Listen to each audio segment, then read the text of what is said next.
दोस्तों Iran, Israel और US के वॉर में जो मैंने बोला था, जो मैंने बहुत पहले दावा किया था 10-15 दिन पहले जितने वीडियो मैंने बनाए थे और मैंने धीरे-धीरे एक-एक करके चाहे मीडिया हाउसेज़ हो, चाहे जो डिफेंस एनालिसिस्ट हो, सबको मैंने बताया था कि एक दिन टाइम पे गलत साबित होंगे या जो कोई भी सोशल मीडिया पे अपना वीडियो बनाता है। अब धीरे-धीरे वो लोग अपने स्टैंड्स को चेंज करने लगे हैं। कई लोग जो सोशल मीडिया पे वीडियो बनाते हैं, वो लोग तो काफ़ी चेंज हो गए हैं, लेकिन अभी भी मीडिया हाउसेज़ में थोड़ा 50-50 चल रहा है। लेकिन डिफेंस एनालिसिस भी काफ़ी चेंज हो रहे हैं धीरे-धीरे। मैं नाम नहीं लूँगा उनको, मैं नाम लेके डिमीन नहीं करना चाहता उनके पद को, क्योंकि मैं वेटरन लोगों को इज़्ज़त करता हूँ। लेकिन मैं एक बात हमेशा बोलता हूँ कि देखिए, आप जब भी एनालिसिस करते हैं तो सबसे पहले आप नहीं जानते कि ईरान में, इराक में, ईरान में और इज़राइल में और अमेरिका में क्या हो रहा है। ये वही आप जानते हैं जो वहाँ के न्यूज़पेपर हो, चाहे तेहरान टाइम्स पढ़ लो, चाहे अल जज़ीरा पढ़ लो या वॉशिंगटन पोस्ट पढ़ लो, बीबीसी पढ़ लो। इसी के माध्यम से आप चीज़ें जानकारी उपलब्ध कराते हैं, उसी को एनालिसिस करते हैं। तो वो ये एक बोलते हैं ना कि एक इन्फॉर्मेशन वॉर भी है। सब जो देश हो अपने हिसाब से अपने जो खबरें हैं वापस करती हैं, प्लान करती हैं या स्ट्रैटेजी के तहत वो लीक करती हैं खबरें। मैं बताऊँगा कैसे एक खबर जो है वो खबरें कैसे लीक करती हैं और ये सब लोग करते हैं। ये इन्फॉर्मेशन वॉर है, जो मेंटली दबाव बनाती है अपने अपोनेंट पे, जो कि चलता रहता है। अब जब हम फेयर होके एनालिसिस करते हैं, तो हमें ध्यान रखना चाहिए कि हमें इन चीज़ों से प्रभावित नहीं होना चाहिए। हाँ, इनको ध्यान में रखना चाहिए, लेकिन प्रभावित नहीं होना चाहिए। ऐसा नहीं कि आप दिन भर दिखाते रहिए ईरान ने अटैक किया, ईरान ने अटैक किया। आप साइज़ ऑफ द अटैक देखना पड़ेगा, कितना बड़ा है साइज़ में अटैक किया, किस चीज़ों से अटैक किया, कहाँ अटैक किया और किसको कितना घाटा होगा। ये चीज़ें पकड़ के अगर एनालिसिस करेंगे तो धीरे-धीरे काफ़ी पिक्चर आपके सामने क्लियर होने लगेगा। और यही आपको एक सही जब एंड में आप जाएँगे तो सही रिज़ल्ट में तब्दील होते दिखेगा।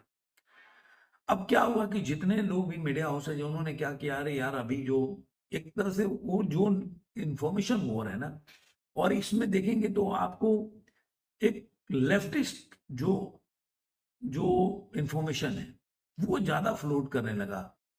और देखिए, अब आप कहीं पे भी अगर मान लीजिए अमेरिका या इज़राइल जो है, वो अगर चीज़ों को बाहर निकाला है, ये कंट्री और एक लेफ्टिस्ट जितने भी जो इन्फॉर्मेशन है, वो पूरे वर्ल्ड वाइड है, तो वो ज़्यादा स्प्रेड होता है।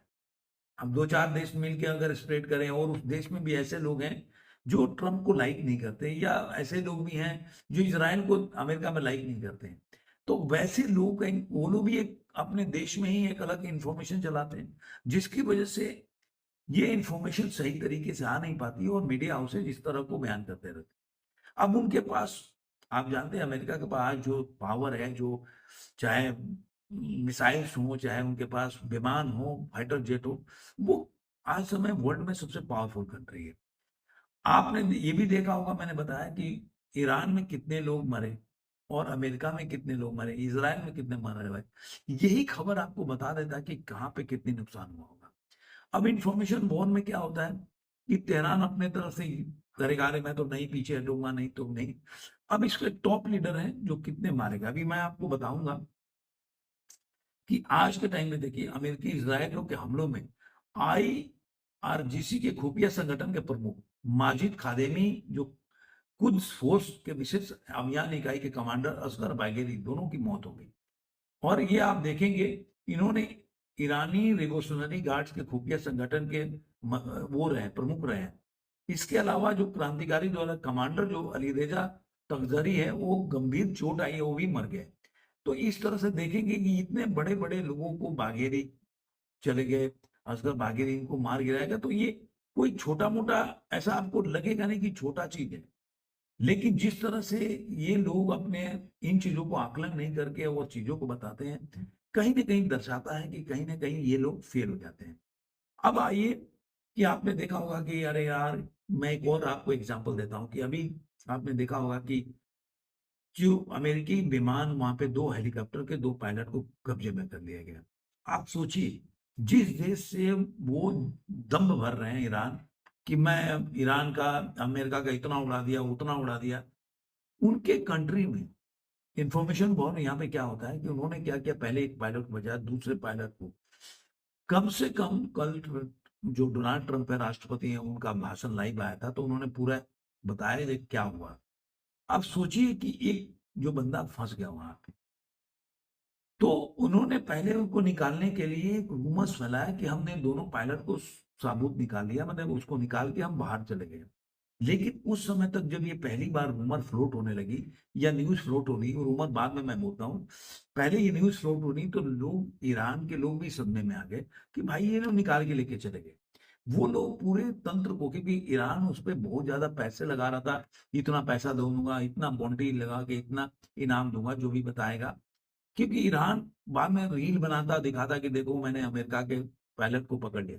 वो ये नहीं दिखा रहे कि तुम्हारे 100 से ज्यादा top most commander, even Khamenei साहब को लेके उसके बाद इतने लोग बड़े बड़े मारे गए, और उन्होंने सिर्फ एक अपने पायलट के लिए 200 विमान भेजे।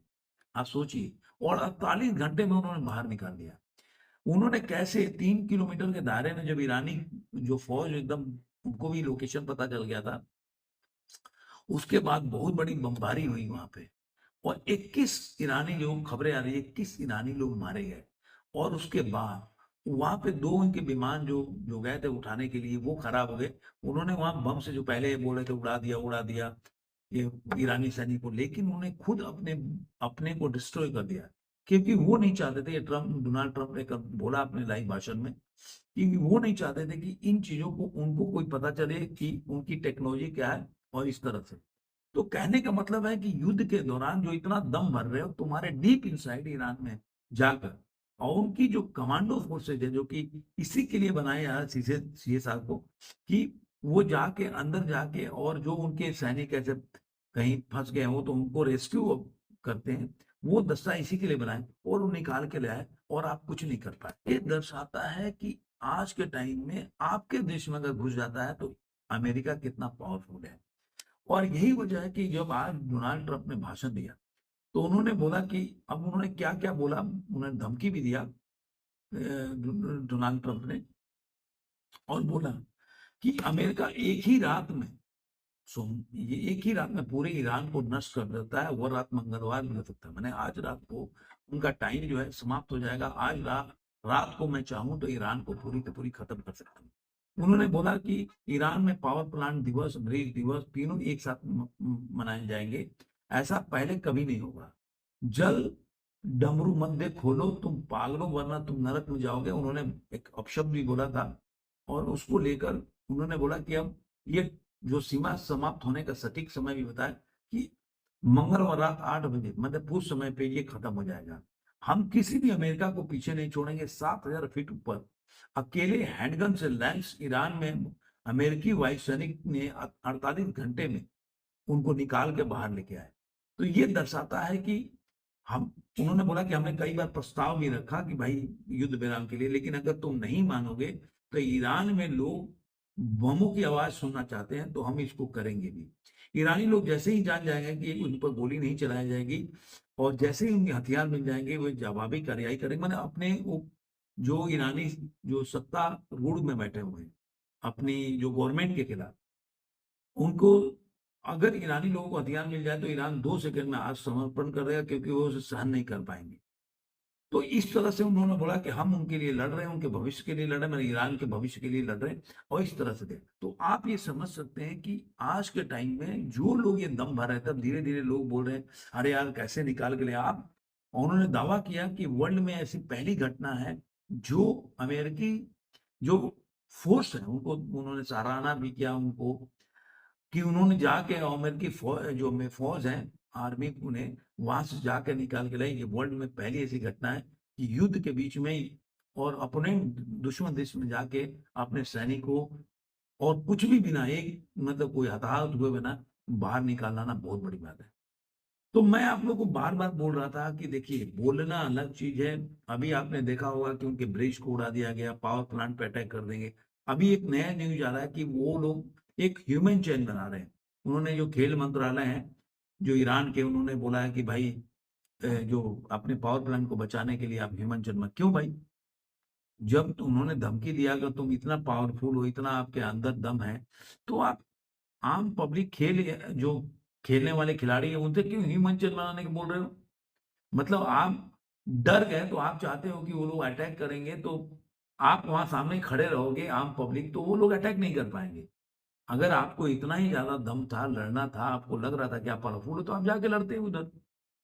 आप क्यों ह्यूमन चेन बनाने का प्रयास कर रहे हो? क्योंकि आप डर चुके हो। आपके पास कोई रास्ता नहीं है और ट्रम्प जो बोल रहे हैं ना कि मैं किसी भी कीमत पर वो तेल जो जगह है हॉर्मोज़ उस पे कब्ज़ा करूँगा, तो वो कब्ज़ा करके छोड़ेगा। आप लिख के रख लो, जिस दिन इसके अंदर की खबरें तेहरान की आने लगेगी, ईरान के अंदर की ना ईरान बहुत बड़ा देश है, काफ़ी बड़ा है उसका भौगोलिक क्षेत्र और उन्होंने बंकर जो बस्टर बम है वो भी गिराए, तब आपको पता चलेगा कि ईरान की में कितनी तबाही हुई है। मैं पहले भी बोलता रहा हूँ कि 2000 से ऊपर लोग हटाए तो ये ऑफिशियल डाटा है। पता नहीं अगर प्रैक्टिकली देखा जाए तो कितने लोग मारे गए होंगे ईरान में तो आने के बाद डाटा पता चलेगा।